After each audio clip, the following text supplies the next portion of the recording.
This is FNX.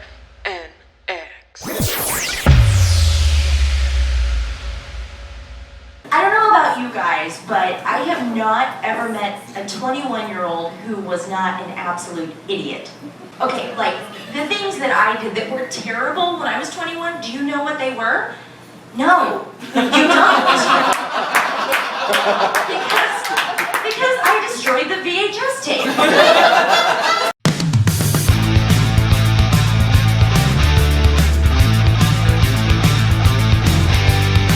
Hello everybody, welcome back to the Broadcast Podcast. I am Shithead Dave. I'm Double A Ron. Sitting with us, a stand-up comedian and Jonathon Katz specialist, Charlie Hester. Hello. Cause it's Friday, you ain't got no job, and you ain't got shit to do. I need money. How was your trip? You recently went to Boston, you said? I did. I went to Boston and had a great time. It was a whirlwind and very, very exciting. So You went there for the improv?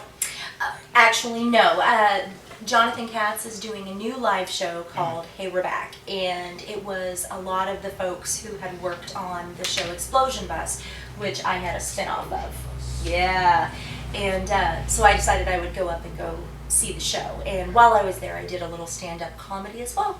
So I was going to ask, because you brought that up before the podcast, I was going to say, did you go for you or just to meet Jonathon Katz? Yes. More motivation there. Actually, it was one of those things where I just kind of decided it was now or never. Yeah. And so I made it both about me and my sincere love of all things cats. That includes home movies, Yes. Dr. Katz, what else has he been in? Explosion Bus. Explosion Say Bus, which you Explosion have Bus. Explosion Bust, right? Yes, I do. Yeah, I did my Yes. research. Thank you. I had a spin-off of the show, and I was the Crazy Cats lady, which was, pretty not a show, just me being me. So that was pretty fun. And he's done a couple animated shorts, but just really, he's one of those comedians that I sincerely appreciate everything that he does. Yeah, but Katz, he's been in everything. Yeah. On the animated side, he's done voice acting for. Well, look at for Mark Family Hamill. Guy even. Mark Hamill's same way. Yeah. Yeah. A lot of Yeah. people, a lot of people still don't know that. That blows my mind that a lot of people still don't know that Mark Hamill is He's a the Joker. huge. I mean, he's the Joker. He's Yeah. he's the iconic voice of the Joker. He's not just Luke Skywalker. He had to quit Right. doing the Joker because it put a physical toll on him. Yeah, Have you that's seen him in that- the booth? Yeah, that's Like- commitment, man. Yeah. What he does to his face, like contorts. Well, that's why his body. face. That's why it looks like he's been cut by like 20 katanas. That's the reason. Have you guys seen the documentary I Know That Voice? Yes. Yes. I've just seen that. That was really Yeah. interesting for me. Yeah, it's cool to see the guy that did Bender, does everything else. I know. And got Adventure Time. That is Yeah. such Well, a that's actually a fantastic ride. huge undertaking. Yeah, maybe When a someone's a respect voice actor, a lot of people they don't get a lot of credit Mm-hmm. because you don't see them. Right. There are people who just have that kind of voice, like Jon Benjamin. Yeah. We're talking about home movies and stuff. He's one of my favorites. He's one of my favorites, Jon Benjamin. Everybody knows him because everybody knows his voice. Everybody knows him. Everybody knows him from Yeah. he's the clerk in Family Guy. He's in Archer. Yeah, he's in Archer. He's in everything. He's in a lot of stuff, and you always know when it's Jon Benjamin. Yeah. Yeah. And he can say anything, and it's just hilarious. Right. Bob's Burger isn't necessarily jokes, as it just everyday random stuff, and it's Right. hilarious. It is Right. absolutely Yeah. hilarious. He Yes. can just say to his kids, "Go get the burgers out of the fridge," and it kills me because his Yeah. voice. For those just to put a high-profile actor up there, Mike Myers when he did Shrek, a lot of people it kind of opened their eyes when he did his interview about Shrek because he had to redo that whole movie voice actor wise because he said that they did the whole movie, but he did it in a different tone than the Shrek that we're used to. He did it in a whole other type of accent. Yeah. And then I guess they were sitting in the production room and they were getting ready to wrap up, post-production. And Mike Myers said, "No, we got to redo the whole thing. This is how we got to do the voice." Ugh. That would And then suck. then he laid down I think it was like a 2-minute sample track of the voice that we all know. Yeah. And the producer loved it, and they redid the whole thing. Can you imagine the man hours it took I would hate to work just to on a have to video game. redo it? A video game where you have to every single you get hit by a sword, you got to make a Yeah. a screaming noise and all this Well, stuff. and see, that's It's another thing I'm terrible. respecting. I'm respecting a whole lot more with video games these days, because back, you even go back to just 64 days, or even PlayStation 2, where it was just you had 3 sound effects and Yeah. 1 voice. Yeah. Now it's just Yeah. you've got, sometimes it's between 3 up to 10 different voices that you can use for your character, and then they started paying attention Yeah. to the subtle details. Well, now cartoons, especially in Adult Swim, are more entertaining than actual live shows.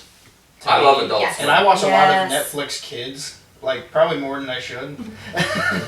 So I respect all sorts of things animated. Right. It's incredible. It takes a lot of work. Yeah, it really does. Well, and one of the things that appeals to me as a performer too is that if I can eventually break into animated voiceover work, which is what the eventual goal is, you can play anybody. Yeah. Your physical characteristics no Doesn't matter. longer limit you.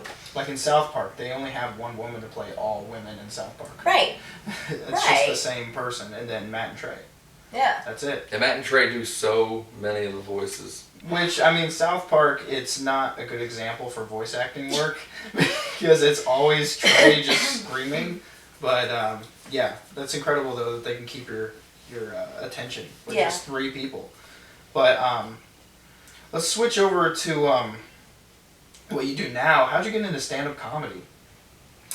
It was after I had my spinoff for Explosion Bus, and several of the people that I worked with, they were all stand-up comics.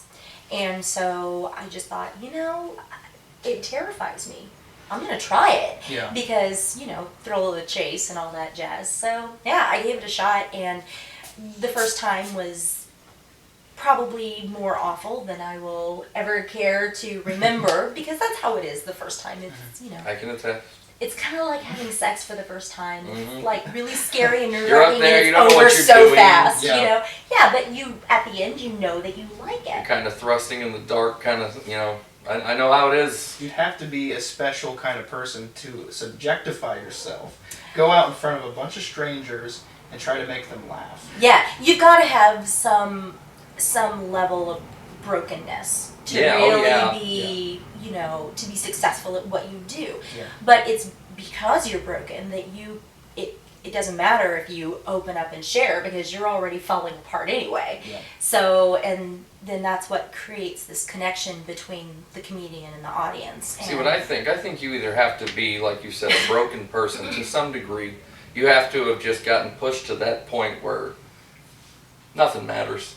You don't care anymore because you've been there, you've seen it, you've done it, and why not tell everybody because it's there? Right. Or you have to be Daniel Tosh, this incredible came from privilege asshole Yeah. who doesn't care what anybody says or thinks, because why should he? Right. So he has to say outlandish, but you have to be willing to push yourself that far. Like, Yeah. his Yeah. jokes include,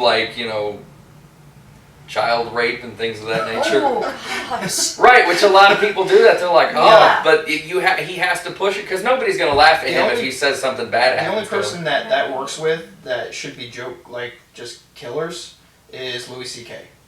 Where he can say I hate That dude's my too kids, funny. I want to murder my kids, and it's funny. That's just Oh. That dude is comedy the killer most- anywhere else. Okay, but he has got so much personal Yeah. integrity. And when you read about, the way that he looks at the world and the way that he views people, there's already this intuitive level of respect Yeah. that he's kind of earned the right to say Yeah. outrageous things. So yeah, he's definitely one of those people that I just admire the heck out of. Yeah, I'm with you. I think that Louis C.K. is... I can't call him underrated anymore, but he is the most innovative person Yep. in comedy since Yeah. George Carlin. Yeah. Yeah. and he is by far my favorite right now. I have a top 5 that hasn't changed in a long time. He is now number 2 on my list. Wow. George Carlin will probably always be my number 1. But now it is George Carlin, Louis C.K., Richard Pryor, Bill Burr. If you don't know who Bill Burr is, I feel sorry for you, because that dude is fucking hilarious. And Dave Chappelle. Yeah. He's my number 5. Who were some of your influences? Yeah. Because this is always a good question to ask comedians. Yeah. Well, and honestly, I think that it's interesting because not everybody that's on the list is necessarily a comic per se. Yeah. But of course, clearly, first and foremost, Tom Snyder and Jonathon Katz, because they just came brazenly into the animation field at a time when it wasn't cool to be an animated show. Oh yeah, that's very true. Late 90s, right? Yeah, I mean, and when you look at what they were surrounded by, I mean, it was things like Duckman and the Critic, and you know, there were just a lot of mediocre shows. Well, I gotta tell you though, like something you have to admire is that they kept their heads like so high. Yeah. During the entire thing, they took so much pride in what they were doing. When everybody was like, you could, because they had opportunities to make a shit ton of money doing other stuff, and they didn't do it. Getting back to your original question, yeah, the big one that I want to make sure that I get, Betty White. Yes. Huge influence, and not because she's funny. She is one of the most wickedliest, deadliest, smartest women that are.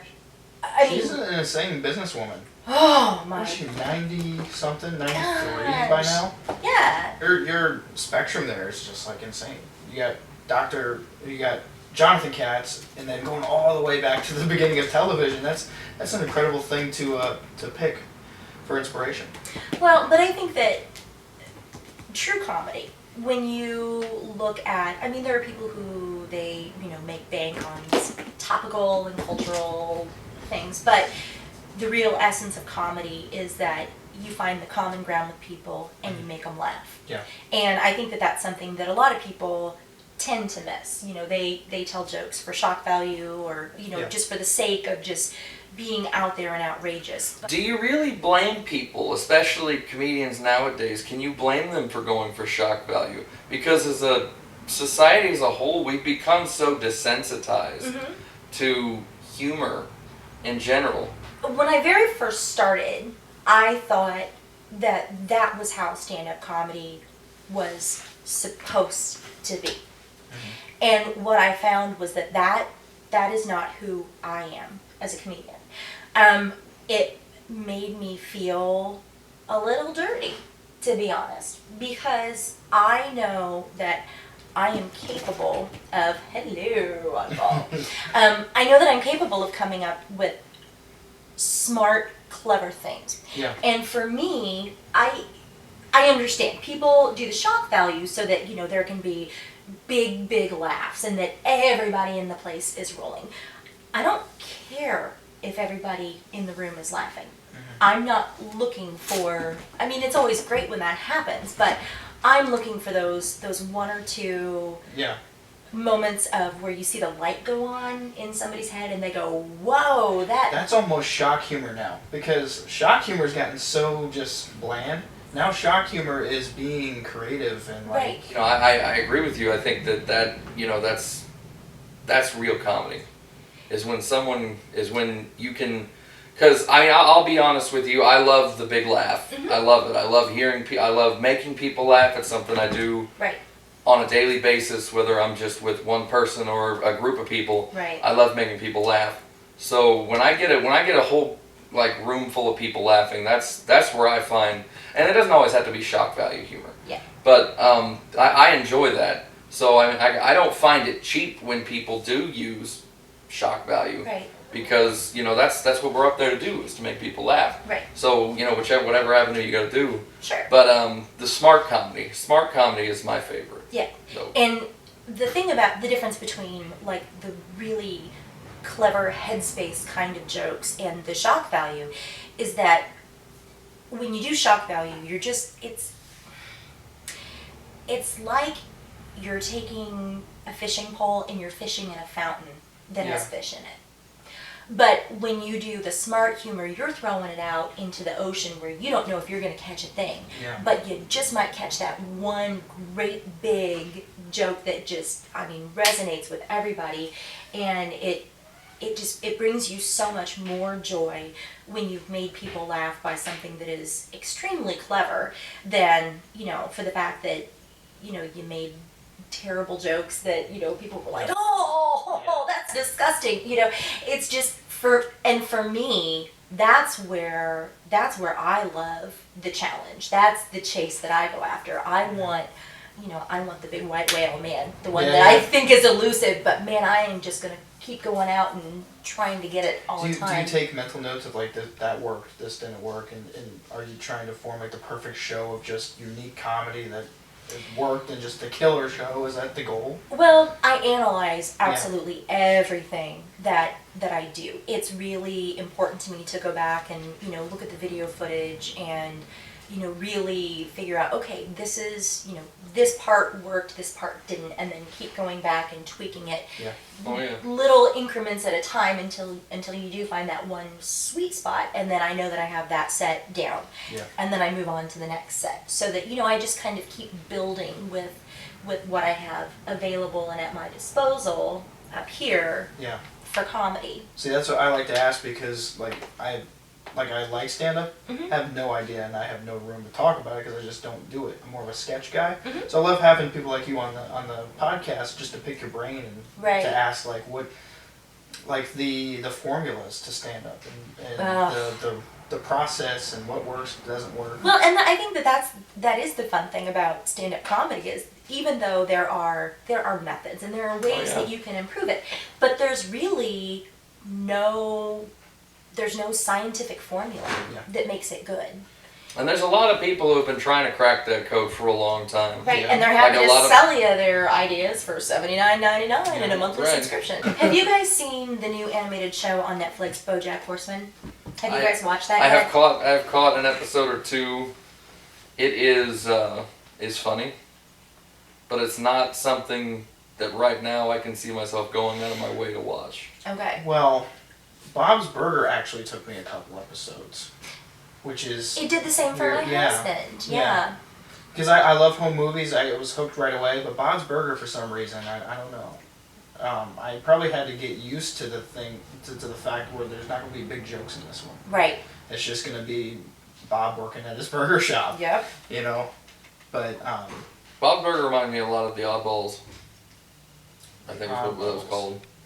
Where I had Will Ferrell and he didn't have any arms or oblongs, yeah. Yeah. The oblongs. Okay, yeah. Where it was just like a Gene Smart. I mean, if it wasn't for the fact that the whole family had something fucking wrong with them, like they had what was it, Siamese twin brother or something like that, where it was like two heads, and they're like he only had like one eyeball and one hair, and Dad had no arms and legs. The mother was the only one who was semi. His name was Bob. Yeah, his name was Bob. So but it was just I think it was really the voice actor. That was just a regular everyday family. Yeah. That they did just normal shit. Adult Swim is the king of adult humor because I love South Park, but Comedy Central, I never was a fan of Drawn Together and stuff like that. I don't care, I was. Drawn Together, season 2 was hilarious for me. It's kind of hard to, even Adult Swim's shitty stuff is funny, like Tom Goes to the Mayor. Tom Goes to the Mayor is so awesome. I love that show. That's where Tim and Eric were Right. started, right? You know? I hate Tim and Eric. You hate Tim and Eric? I hate them. They're not funny, and I'm tired of people furthering that stupid fucking show. I hate it with such a passion. Those two stupid... They made... Oh my God, I hate them so much. They made Will Ferrell not funny. I didn't know that was possible. They made John C. Reilly not funny. Thank you for Steve Brule, you stupid fucking assholes. Steve Brule, Tim and Eric, I really do. I hope they die in like a pool of their own blood. I hope they choke on John C. Reilly's vomit because he rewatches his... I hope they're in the studio and John C. Reilly's watching it and he vomits into their mouths and they choke on it. That's what I hope happens to Tim and Eric. They can take their stupid spank my butt fucking video and even you saying it, it's hilarious. They can kill themselves with it. Oh. Take the CD and I hate it. I hate that show and a lot of people think it's so funny. And I don't know why. Yeah. And well, I know why. It's because a lot of people are getting stoned on their couches at What? 3 in the morning, and Well, that's why yeah, it's funny. That's why I don't get stoned and I find it hilarious. Then I don't know get if we stoned can and I be find it friends. extra hilarious. But I am saying nothing negative about anybody famous because I do not know where my future is going. okay, we're gonna leave Well, it at that well, I will say something. because we know where our future's going. I will say something negative. We're gonna hold on to this Charlie Hester interview so much. When you get famous, we're gonna be like, we had this interview, you know. So we know exactly. Well, I what hope we're it doing. happens. I hope one day that you are. I hope one day you're on Jimmy Fallon, Mhm. and Tim and Eric are your freaking co-stars or I whatever. mean, like, there's like this big dick guy in There's Danville, this guy and in he hates Danville your who guts. He's just. You're gonna be able to tell them, like, excluding me, he hates this whole panel, and if he could, he'd kill you, Yeah. all of you. And then So they'll crack some kind of joke about how they have money and I don't, and I'll be back here watching it, and I'll have a phenomenal podcast. No. But it was a pleasure having you on. It was. talking about Very comedy and informative. all sorts of stuff. It was fun to pick your brain and to figure out how Charlie Hester does things. How she gets shit done. No. I do it. with She's a mother, smile. damn it. Yeah. I'm a super mom. Yep. And you're gonna hear that voice on many animated cartoons. We hope so. I hope to hear you. I'm looking forward to see how your future ventures go. Thank you. You A very, deserve very it. funny woman. You deserve Sitting it. here. Anybody that loves Jonathon Katz that much deserves to be in the field. Aw. You know. Well, you just never know what the future holds, and Mhm. it's full of possibilities. He is Shithead Dave. I am Double A Ron. She is ever the optimist. Ladies and gentlemen, Charlie Hester. Thanks for fucking watching.